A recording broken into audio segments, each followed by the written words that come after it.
केंद्र सरकारने आता सर्वपक्षीय नेत्यांची दिल्लीमध्ये एक महत्त्वाची बैठक बोलावलेली आहे। केंद्र सरकारने घेतलेल्या निर्णयांची माहिती देण्यासाठी सर्वपक्षीय बैठक बोलावण्यात आली। पहलगाम हल्ल्याच्या संदर्भात सविस्तर माहिती देण्यासाठी बैठक बोलावण्यात आलेली आहे। केंद्रीय संरक्षण मंत्री राजनाथ सिंह आणि केंद्रीय गृहमंत्री अमित शहा यांच्या नेतृत्वामध्ये ही बैठक आता बोलावण्यात आली।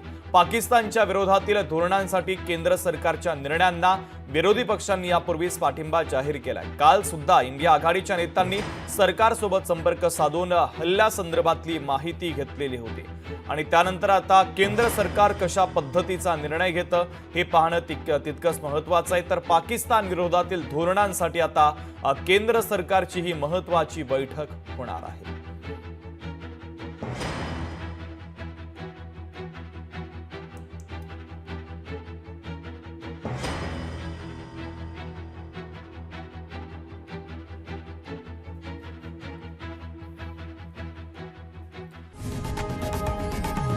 लोकशाही मराठी ऐका, पहा, जागरूक रहा।